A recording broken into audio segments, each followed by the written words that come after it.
Hello, everybody, and welcome back to Odin's Movie Blog. I am the critic who is a cynic. Hope you're doing well. And today we've got more information, more rumors, that is, coming out of the Arrowverse Crisis on Infinite Earths. Gigantic event that's happening that's bringing back people like Brandon Routh from Superman Returns, bringing back even Kevin Conroy, who did the voice for so long for Batman, including Batman the Animated Series and so many, bringing him back as a live-action character, bringing back Tom Welling from Smallville, and basically it seems they're throwing any single thing they possibly can to make it hopefully stick, to bring eyeballs back onto the Arrowverse, because let's just be honest here, ratings have not been nearly as kind to that show, and rather to the entirety of the universe. Again, less so that show, more so the overall universe. I would say thanks to shows like Supergirl that focus more on agendas than they do on telling good stories, but I digress. But it looks like another name is now being floated around. As you can see, this is a rumor. So this is coming from Bounty on the Comics, and they want to make it very clear that this is a rumor, but it's one that is not totally out of the line of possibility. When you bring in someone like a Kevin Conroy, who did voice acting for so long as a character, it is totally possible then you could bring in one of the other quintessential voice actors when it comes to the Joker. When anyone thinks of the Joker, obviously you think of the live action versions, but if you think of anything beyond live action, you have to go to Mark Hamill. Mark Hamill has been the voice of the Joker for a very long time and has done an incredible job at it. So a new rumor suggests, according to Bounty in the Comics, that Mark Hamill will play the Joker in the Arrowverse Crisis on Infinite Earths crossover. The rumor comes from the comic book Cast 2, who states, new rumor suggests that the Joker is about to make his big appearance in the Arrowverse, played by the very familiar face of Mark Hamill himself.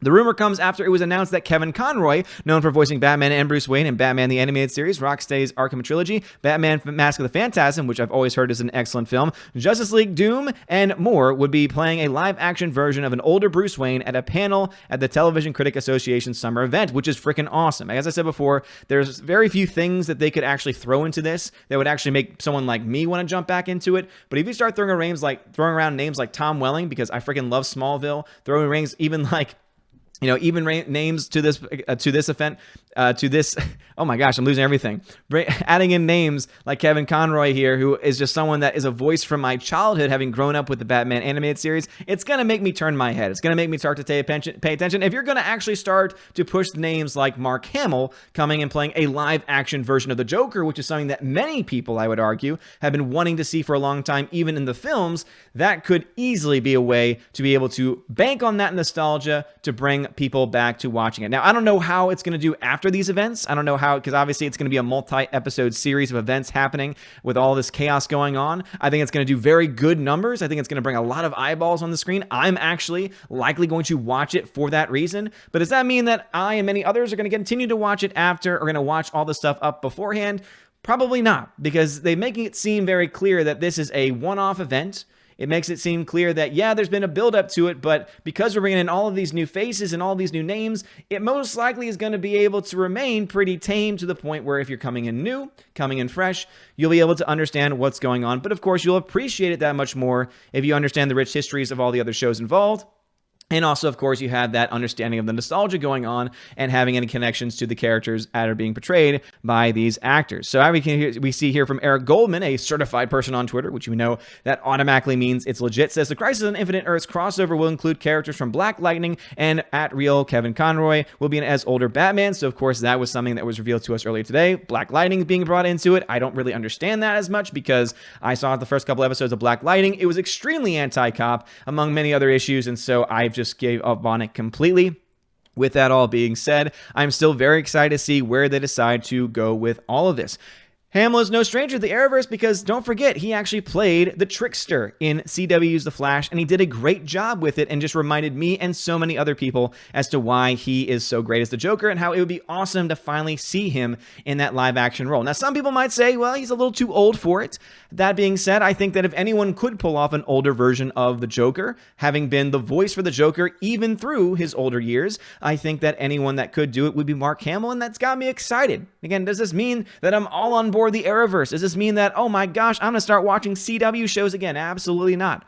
But what this does mean is that it's getting my attention. It's getting many other fans, comic fans, movie fans, TV fans excited. And I think that this event is honestly going to be one of the biggest television events, at least in comic book history, possibly even getting close to some of the bigger events that have happened in non-comic book lore as well. But what are y'all's thoughts about this? Is this enough to make you start to watch this series? Are you excited for it? Again, as soon as you started throwing around names like Kevin Conroy and Tom Welling, And Brandon Routh, I was already okay. I actually really want to see this now. But if you're going to throw this name out there, and of course, right now it's just a rumor, but you can see where they're going with it. If they're going to bring in Kevin Conroy, then why in the hell would you not bring him into this? Because if you want to get one of the highest rating shows, not like, positive rating, but as far as the overall demographics of people watching something live and on repeat, if you want to get that high rating, one of the best ways you can guarantee that's going to happen is if you get Mark Hamill to be a live action version of the Joker. Because let me tell you right now, you got people like me and so many others that would love to see that happen. It sucks that it has to be on the CW. It sucks that it happens to be a part of the Arrowverse. However, if we get it, that might be enough for some people. I know that it would be for me. And before we end the video, I, of course, have been talking about Displate, which is a affiliate sponsor to the channel. If you click on the link in the description of this video, you get access to my store, and any purchase you make with that link will immediately result in a commission for me. But also, you can use the link Odin, O-D-I-N, all lowercase, at checkout to get 15% off your order. But if you go to the website right now and use the promo code HAPPY, or whatever the code is at the very top of the screen, pretty sure it's happy, you can actually get 20% off your order and get free shipping. So these posters are a little bit more on the pricey side. They usually range between $40 and $50, but what you get is you get an awesome looking metallic poster. So I have mine right here for John Wick chapter, I guess this would be chapter 2. You got all the guns around him. As I said, it is made of metal, so you know that it's going to be sturdy. It's not going to roll or bend or crease much like those others do unless you actually put a lot of force behind it, and so it's very good. But also because it's made of metal, it means that you can put magnets on your wall and then literally just throw it up there and boom, it'll stick up there. Now, I can't wait to actually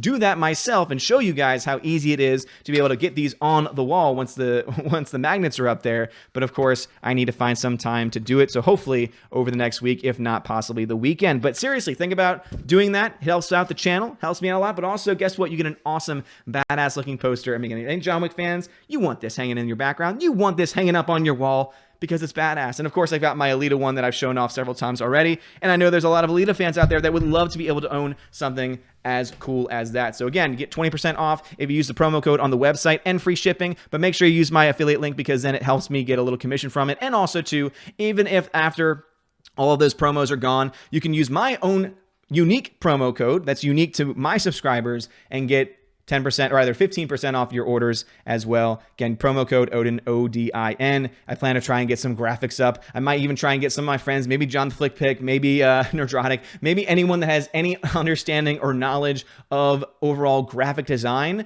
to be able to get those types of things up there so that way you guys can know about it without having to listen to me drabble on and on. But guys, thank you so much for your love and support. Last night's stream was freaking awesome. Can't wait to see you guys for the one-man low council tonight. You guys are rock stars. Hit that like button, hit that subscribe button. It helps me out a lot. You guys are all amazing and beautiful people. Have a wonderful night. And as always, God bless.